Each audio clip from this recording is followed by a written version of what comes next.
നമസ്കാരം സർ. ശബരിമലയിൽ സ്ത്രീകൾ കയറാമെന്ന സുപ്രീം കോടതി ഉത്തരവിനെ സ്ത്രീ മുന്നേറ്റത്തിന്റെ വൈരുദ്ധ്യമായി കാണുന്നു എന്ന് ഹൈക്കോടതി ഇന്ന് പറയുകയുണ്ടായി. ഏത് സാഹചര്യത്തിലാണ് ഹൈക്കോടതിയുടെ ഈ ഒരു നിരീക്ഷണം?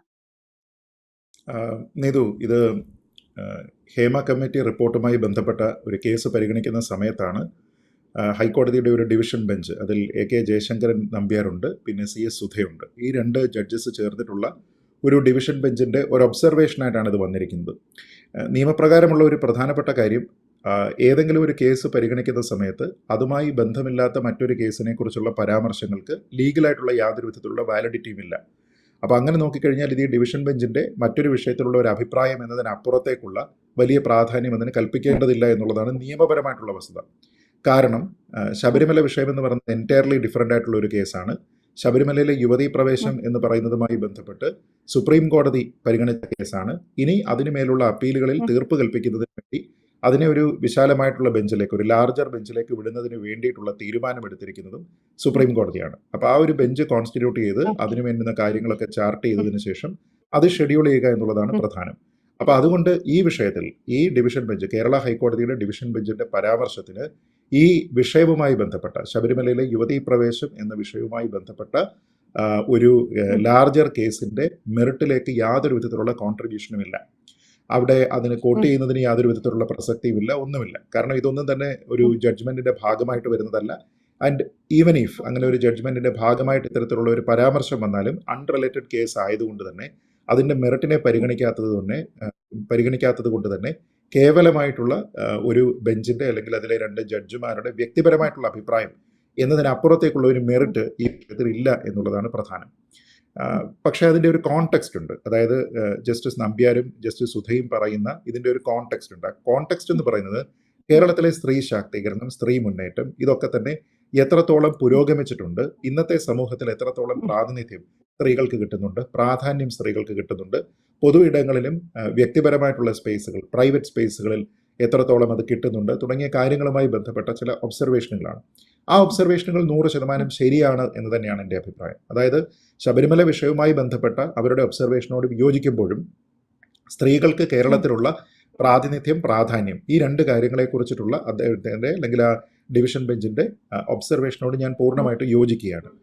കാരണം നമുക്കറിയാം, ഇപ്പോഴും പല കാര്യങ്ങളിൽ സ്ത്രീകൾക്ക് നിയന്ത്രണമുണ്ട്. നമ്മുടെ നാട്ടിലുള്ള പല രാഷ്ട്രീയ പ്രസ്ഥാനങ്ങളുടെയും നേതൃനിരയിലേക്ക് സ്ത്രീകൾ വരുന്നില്ല. ഇനി രാഷ്ട്രീയത്തിലാണെങ്കിൽ പോലും സ്ത്രീകളുടെ ഇടപെടൽ എന്ന് പറയുന്നത് പലപ്പോഴും ഈ റിസർവ്ഡ് കാറ്റഗറി സീറ്റുകളിൽ മാത്രമായിട്ട് ചുരുങ്ങുന്നത് നമ്മൾ കണ്ടിട്ടുണ്ട്. സ്ത്രീകൾക്ക് ഏറ്റവും കൂടുതൽ ഭരണ പങ്കാളിത്തം നൽകുന്ന, ഭരണ പ്രാതിനിധ്യം നൽകുന്നതിന് വേണ്ടി ഉണ്ടാക്കിയിരിക്കുന്ന നമ്മുടെ ഈ ത്രിതല സംവിധാനമുണ്ടല്ലോ, പഞ്ചായത്തുകൾ ഉൾപ്പെടെയുള്ള അങ്ങനെയുള്ള കാര്യങ്ങളിൽ പോലും സ്ത്രീകൾക്ക് വേണ്ടിയിട്ടുള്ള റിസർവേഷൻ കൊടുക്കുന്ന സമയത്ത് നമ്മൾ കണ്ടിട്ടുണ്ട് പല സ്ഥലങ്ങളിലും എങ്ങനെയാണ് സ്ത്രീകളുടെ ചിത്രങ്ങൾ പോലും പല പ്രത്യേകമായിട്ടുള്ള കാരണങ്ങളാൽ ഉപയോഗിക്കാതെ അവരുടെ ഭർത്താക്കന്മാരുടെയോ അച്ഛന്മാരുടെയോ ഒക്കെ തന്നെ ചിത്രങ്ങളൊക്കെ തന്നെ കൊടുത്തുകൊണ്ട് ഇലക്ഷൻ പ്രചരണം നടത്തുന്നത് പോലും നമ്മൾ കണ്ടിട്ടുള്ളതാണ്. അപ്പോൾ എന്ന് വെച്ച് കഴിഞ്ഞാൽ കംപ്ലൈ ചെയ്യുന്നതിന് വേണ്ടി നമ്മൾ കംപ്ലൈ ചെയ്യുകയാണ് എന്ന രീതിയിലത്തേക്ക് മാത്രമാണ് അതിനെ നമ്മൾ പരിഗണിക്കേണ്ടത്. അപ്പോൾ ആരാധനാലയങ്ങളുമായി ബന്ധപ്പെട്ട്, വീടുകളുമായി ബന്ധപ്പെട്ട് ഇതൊക്കെ ലിമിറ്റഡ് ആണോ എന്ന് ചോദിച്ചു കഴിഞ്ഞാൽ ലിമിറ്റഡ് ആണ്. പക്ഷേ ശബരിമലയുമായി ബന്ധപ്പെട്ട് കോടതി തന്നെ പറയുന്നത് ഒരു പാരഡോക്സ് ആണ്, അല്ലെങ്കിൽ ഒരു വൈരുദ്ധ്യമാണെന്നാണ് പറയുന്നത്. കാരണം സുപ്രീം കോടതി 2018 ഒരു വിധി പ്രഖ്യാപിക്കുമ്പോൾ ശബരിമലയിൽ എല്ലാ പ്രായത്തിലുമുള്ള സ്ത്രീകൾക്കുള്ള പ്രവേശനം നൽകുകയും, എന്നാൽ അതിനോടുള്ള ശക്തമായിട്ടുള്ള വിമർശനം സ്ത്രീകളുടെ ഭാഗത്തു നിന്നുണ്ടായിരിക്കുന്നു. അതൊരു വൈരുദ്ധ്യമാണ് എന്നാണ് ഇവരുടെ കണ്ടെത്തൽ. നോക്കൂ, അതൊരു വൈരുദ്ധ്യമാണ് എന്ന് പറയുന്നതിനകത്തിൽ നമ്മൾ പ്ലെയിൻ റീഡിങ് നോക്കിക്കഴിഞ്ഞാൽ അങ്ങനെയാണ്. പക്ഷേ നമ്മൾ ഒന്നുകൂടി ആഴത്തിലേക്ക് അതിനെപ്പറ്റി ചിന്തിച്ചു കഴിഞ്ഞാൽ സുപ്രീം കോടതി പറഞ്ഞത് എന്താണ്? ഏത് പ്രായത്തിലുള്ള സ്ത്രീകൾക്കും ശബരിമലയിൽ പ്രവേശിക്കാം. പക്ഷേ നമ്മുടെ നാട്ടിലുള്ള വിശ്വാസികളായിട്ടുള്ള സ്ത്രീകൾ അതിലേക്ക് പോകാതിരിക്കുമ്പോൾ കേവലം പ്രായത്തിൻ്റെതായിട്ടുള്ള ഒരു റെസ്ട്രിക്ഷൻ എന്ന രീതിയിലത്തേക്ക്, അതിനെ സ്ത്രീ വിവേചനം എന്ന രീതിയിലത്തേക്ക് കാണേണ്ടുന്നതല്ല ശബരിമലയിലെ കാര്യങ്ങളെന്നും അതൊരു ആരാധനാ സമ്പ്രദായത്തിൻ്റെ ഭാഗമായിട്ട് വിശ്വാസി സമൂഹം അനുവർത്തിക്കേണ്ടുന്ന രീതിയിലത്തേക്കുള്ള ചട്ടങ്ങളാണ് എന്നുമുള്ള തിരിച്ചറിവ് ഇവിടെയുള്ള വിശ്വാസികളായിട്ടുള്ള സ്ത്രീകൾക്കുള്ളത് കൊണ്ടാണ് അവർ പോകാത്തത്. അതല്ലാതെ നമ്മൾ പറയുന്നത് പോലെ സ്ത്രീ ശാക്തീകരണത്തെക്കുറിച്ച് മനസ്സിലാക്കാത്തവരോ, എന്താണ് സ്ത്രീകൾക്ക് നൽകേണ്ടുന്ന പ്രാധാന്യം എന്നതിനെക്കുറിച്ച് മനസ്സിലാകാത്തവരോ, വിദ്യാഭ്യാസം കുറവുള്ളവരോ, പുരോഗമന ചിന്ത തീരെ ഇല്ലാത്തവരോ ആയിട്ടുള്ള സ്ത്രീകളല്ല ഈ പോകാതിരിക്കുന്നത്. മറിച്ച് ഈ ചിന്തകളെല്ലാം തന്നെ ഉള്ള ആൾക്കാർ തന്നെയാണ്. നമുക്കറിയാം, നമ്മുടെ പ്രാതിനിധ്യം വളരെ കുറവാണെങ്കിൽ പോലും നമുക്കറിയാമല്ലോ, ഇപ്പോൾ BJPയിൽ നിന്ന് അല്ലെങ്കിൽ കോൺഗ്രസിൽ നിന്ന്, എന്തിനേറെ CPMൽ നിന്ന് തന്നെയുള്ള എത്രയോ സ്ത്രീകളുണ്ട്. പല രീതികളിൽ, പാർട്ടികളിൽ, പല ഭാഗങ്ങളിൽ, പല സ്ഥലങ്ങളിൽ അല്ലെങ്കിൽ അവരുടെ സംസ്ഥാന സമിതിയിലൊക്കെ തന്നെ അംഗത്വമുള്ള സ്ത്രീകളുണ്ട്. ഇതിലാരെങ്കിലും പോയിട്ടുണ്ടോ? ഇവരിൽ ആരെങ്കിലും ശബരിമലയിലേക്ക് പോയിട്ടുണ്ടോ? അപ്പോൾ ഇവർക്ക് സ്ത്രീകളുടെ പ്രാധാന്യത്തെക്കുറിച്ച്, സ്ത്രീകൾക്ക് ഒരു ജനാധിപത്യ സമൂഹത്തിൽ കിട്ടേണ്ടുന്ന അവകാശങ്ങളെക്കുറിച്ച്, വിദ്യാഭ്യാസം, ഈ രീതിയിലെല്ലാം തന്നെ പുരോഗമിച്ചിരിക്കുന്ന ആൾക്കാർ തന്നെയാണ്. പക്ഷെ അവരാരും പോകാതിരിക്കുന്നതിന്റെ കാരണം നമ്മുടെ ബിലീഫ് സിസ്റ്റത്തിനെ നമ്മൾ റെസ്പെക്ട് ചെയ്യുക എന്നുള്ള ഏറ്റവും പ്രധാനപ്പെട്ട ഒരു കാര്യമുണ്ട്.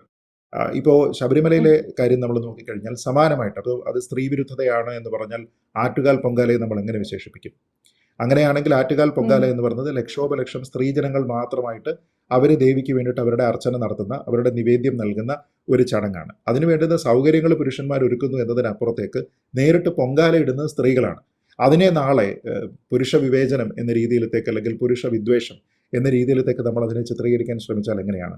അവിടെ ഇതേ വിവരമുള്ള, അതായത് സ്ത്രീകളുടെ വലിയ പങ്കാളിത്തത്തോടു കൂടി ഗിന്നസ് ബുക്കിൽ വരെ ഇടം പിടിച്ച രീതിയിലത്തേക്കുള്ള ലാർജസ്റ്റ് വിമൻ റിലീജിയസ് കോൺഗ്രഗേഷൻ എന്ന രീതിയിലത്തേക്ക് വന്നിരിക്കുന്ന ഒരു സംവിധാനത്തിൽ പങ്കെടുക്കുന്ന സ്ത്രീകൾ എത്രയോ പേർ നമുക്കറിയാം. IAS-കാരുണ്ട്, മന്ത്രിമാരുണ്ടായിട്ടുണ്ട്, മറ്റ് പല മേഖലകളിൽ പുരോഗമിച്ചിരിക്കുന്ന ഉന്നത സ്ഥാനീയരായിട്ടുള്ള നിരവധി ആൾക്കാരുണ്ട്. അപ്പോൾ അവരെന്തുകൊണ്ട് ശബരിമലയിലേക്ക് പോകുന്നില്ല എന്ന് അവരോട് തന്നെ ചോദിച്ചു നോക്കൂ. കാരണം ഇത് ഓരോ വിശ്വാസ പദ്ധതികളാണ്. ഈ വിശ്വാസ പദ്ധതികളുടെ അടിസ്ഥാനത്തിലാണ് നമ്മൾ ഓരോ കാര്യവും ചെയ്യുന്നത്. അത് ഒരു പ്രദേശത്ത്, ഒരു സ്ഥലത്ത് നമ്മൾ പാലിക്കേണ്ടതായിട്ടുള്ള മര്യാദകളാണെങ്കിലും അതിൻ്റെ ഡെക്കറമാണെങ്കിലും ഒക്കെ തന്നെ ആ രീതിയിലത്തേക്കാണ് കൊണ്ടുപോകുന്നത്. ഇപ്പോൾ ഒരു ജഡ്ജ് ഒരു കോടതിയിലിരിക്കുകയാണ്. ആ ജഡ്ജിന് ഒരു പ്രത്യേകമായിട്ടുള്ള വസ്ത്ര രീതി തന്നെയുണ്ട്, അല്ലേ? ഇപ്പോൾ ആ വസ്ത്ര രീതി ഇല്ല എങ്കിൽ, നമ്മൾ ഈ പറയുന്ന രീതിയിലത്തേക്കുള്ള വസ്ത്രധാരണ രീതിയല്ല, സാധാരണ ഒരു ടീഷർട്ടും ജീൻസും ഇട്ട് വന്നു കഴിഞ്ഞാലും അവരുടെ ലീഗൽ നോളജിനെ അതൊരു രീതിയിലും തടസ്സപ്പെടുത്തുന്നില്ല. ഒരു മഞ്ഞ ടീഷർട്ടും ഒരു നീല ജീൻസും ഇട്ടും ഒരു ജഡ്ജ് വന്നിരുന്ന് വിധി പറഞ്ഞാലും അതിൽ പ്രത്യേകിച്ച് അപാകതയൊന്നും തന്നെ അവരുടെ ലീഗൽ തിങ്കിങ്ങിൽ ഉണ്ടാകുന്നില്ല എന്നുള്ളത് പ്രധാനമാണ്. പക്ഷേ ആ ഒരു സ്ഥലത്തിനൊരു ഡെക്കറമുണ്ട്. അപ്പോൾ ആ ഡെക്കറം പാലിക്കുക എന്നത് പോലെ തന്നെയാണ് ഏതൊരു വിശ്വാസ പദ്ധതികളുമായി ബന്ധപ്പെട്ട് അവിടേക്കുള്ള പ്രാതിനിധ്യമാണെങ്കിലും മറ്റെല്ലാ കാര്യങ്ങളാണെങ്കിലും നമ്മൾ പരിഗണിക്കേണ്ടത്. അപ്പോൾ വിശ്വാസത്തിനെ പരിഗണിക്കുക, വിശ്വാസത്തിനോട് റെസ്പെക്ട് ഉണ്ടാവുക എന്നുള്ളതാണ് പ്രധാനം. അതല്ലാതെ കേവലം ഒരു സ്ത്രീ ശാക്തീകരണ പദ്ധതി എന്ന രീതിയിലത്തേക്ക് കാണാവുന്ന ഒന്നല്ല 2018 ശബരിമല വേർഡിക്റ്റ്. അതിൻ്റെ ഒരു നല്ല ഉദാഹരണം, അതുമായി ബന്ധപ്പെട്ടിട്ടുള്ള ചില സാങ്കേതികമായിട്ടുള്ള പ്രശ്നങ്ങൾ, ലീഗലായിട്ടുള്ള ചില പ്രശ്നങ്ങൾ, വിശ്വാസ പദ്ധതികളെ കൃത്യമായ രീതിയിലത്തേക്ക് അഡ്രസ്സ് ചെയ്തിട്ടില്ല. മതപരമായിട്ടുള്ള വിശ്വാസം, അതിൻ്റെ രീതികൾ, നിഷ്ഠകളൊക്കെ തന്നെ പിന്തുടരുന്നതിനുള്ള അവകാശം മൗലികാവകാശമാണ് എന്ന രീതിയിലത്തേക്കുള്ള തടസ്സവാദങ്ങളൊക്കെ റിവ്യൂ പെറ്റീഷന്റെ ഭാഗമായിട്ട് വന്നപ്പോഴാണ് സുപ്രീം കോടതി തീരുമാനിച്ചത്. ശരിയാണ്, നമ്മൾ നേരത്തെ ഇരിക്കുന്ന ചില പില്ലേഴ്സ് ഉണ്ട്. അതായത് ഈ ശബരിമല വിധി എന്ന് പറയുന്നത് തന്നെ ബേസിക്കലി ബേസ് ചെയ്തിരിക്കുന്നത് ഈ തുല്യതയുമായി ബന്ധപ്പെട്ട, സ്വാതന്ത്ര്യവുമായി ബന്ധപ്പെട്ട കുറേയധികം ക്ലോസുകളിലായിരുന്നുവെങ്കിൽ, ഭരണഘടനാദത്തമായിട്ടുള്ള ചില അനുച്ഛേദങ്ങളായിരുന്നുവെങ്കിൽ, അതേപോലെ തന്നെ മതപരമായിട്ടുള്ള ചില കാര്യങ്ങളോട് വരുന്നുണ്ട്. മതസ്വാതന്ത്ര്യം എന്ന് പറയുന്നത് മൗലികമായിട്ടുള്ള ഒരു അവകാശമാണ്. അപ്പൊ സുപ്രീം കോടതി തന്നെ പറയുന്നത്, ഇതിൽ നമ്മളൊരു ലീഗലായിട്ട് തന്നെ പറയുമ്പോൾ അതിൻ്റെ ഒരു ലീഗലായിട്ടുള്ള ഒരു ധാർമ്മികതയുണ്ട്, ഭരണഘടനാപരമായിട്ടുള്ള ഒരു ധാർമ്മികത. ആ ഭരണഘടനാപരമായിട്ടുള്ള ധാർമ്മികതയെ പരിഗണിക്കുന്ന സമയത്ത് എന്താണ് അതിൻ്റെ നിർവചനം എന്നതിനെപ്പറ്റി സുപ്രീം കോടതിക്ക് ആശയക്കുഴപ്പമുണ്ടായി. നമ്മൾ ഈ പറയുന്ന പല പില്ലേഴ്സിനെ പരിഗണിക്കുന്ന സമയത്ത് ഈ തുല്യതയുമായി ബന്ധപ്പെട്ട കാര്യങ്ങൾക്കാണോ കൂടുതൽ പ്രാധാന്യം നൽകേണ്ടത്, അതോ ഒരു ആചാര സമ്പ്രദായ രീതിയിൽ അങ്ങനെയുള്ള ഒരു വിഷയം പരിഗണിക്കുന്ന സമയത്ത് നമ്മൾ കൂടുതലായിട്ട് പരിഗണിക്കേണ്ടത് മതസ്വാതന്ത്ര്യമാണോ എന്ന കാര്യത്തിൽ സുപ്രീം കോടതിക്ക് കൺഫ്യൂഷൻ ഉണ്ടായതുകൊണ്ടാണ് ആ കൺഫ്യൂഷൻ പരിഹരിക്കുന്നതിന് വേണ്ടി ഈ കേസിനെ ഒരു ലാർജർ ബെഞ്ചിലേക്ക് വിട്ടിരിക്കുന്നത്. എന്ന് വെച്ചാൽ ഈ ഒരു വിധി പാസ്സാക്കുന്നതിന് പിന്നിൽ പ്രവർത്തിച്ചിരിക്കുന്ന മൂലകാരണങ്ങൾ എന്തൊക്കെയാണോ ആ കാരണങ്ങളിൽ സുപ്രീം കോടതിക്ക് കുറച്ച് ഡൗട്ട് ഉണ്ടായതുകൊണ്ടാണ് അതിനെ വിശാലമായിട്ടുള്ള ഒരു ബെഞ്ചിന്റെ പരിഗണനയിലേക്ക് വിട്ടിരിക്കുന്നത്. അപ്പോൾ അത്തരം കാര്യങ്ങളിൽ കേവലം സ്ത്രീ ശാക്തീകരണം എന്ന രീതിയിലത്തേക്കോ, സ്ത്രീ ശാക്തീകരണത്തിന് വേണ്ടി വാദിക്കുന്ന ആൾക്കാർക്ക് സ്ത്രീ ശാക്തീകരണത്തിനെ അനുകൂലിക്കുന്ന ഒരു വിധി വരുന്ന സമയം അതിനോടൊരു വൈരുദ്ധ്യമായിട്ട് പെരുമാറുന്നു എന്നൊക്കെ പറയുന്നതിൽ എന്തെങ്കിലും രീതിയിലത്തേക്കുള്ള കാര്യം, സീരിയസ് ആയിട്ടുള്ള ഒരു കാര്യമുണ്ടെന്ന് ഞാൻ കരുതുന്നില്ല. തന്നെയുമല്ല, ലീഗലായിട്ട് സുപ്രീം കോടതി, കേരള ഹൈക്കോടതിയുടെ ഈ ഡിവിഷൻ ബെഞ്ചിന്റെ ഒബ്സർവേഷൻ അൺറിലേറ്റഡ് കേസിലായതുകൊണ്ട് അതിന് ലീഗലായിട്ട് വലിയ പ്രാധാന്യം ഇല്ല എന്ന് തന്നെയാണ് ഞാൻ മനസ്സിലാക്കുന്നത്. യെസ്, വ്യക്തമാണ് സാർ. അത് തന്നെയാണ് ഇപ്പോൾ കോടതി അഭിപ്രായപ്പെട്ടത് പ്രകാരം വീടുകളിൽ പോലും അല്ലെങ്കിൽ സ്വകാര്യ ഇടങ്ങളിൽ പോലും ഒരു സ്ത്രീ മുന്നേറ്റം ഉണ്ടായിട്ടില്ല. അതുകൊണ്ട് തന്നെ സുപ്രീം കോടതി വിധി വന്ന സമയത്ത് ഒരു സ്ത്രീ മുന്നേറ്റ വൈരുദ്ധ്യം വിഷയത്തിൽ ഉണ്ടായിരുന്നു എന്നുള്ളതാണ് വ്യക്തമാണ്. Thank you sir. Thank you. കൂടുതൽ വാർത്തകളും വിശേഷങ്ങളും നിങ്ങളിലേക്ക് എത്താൻ ABC മലയാളം സബ്സ്ക്രൈബ് ചെയ്യുക, ബെൽ ബട്ടണും അമർത്തുക.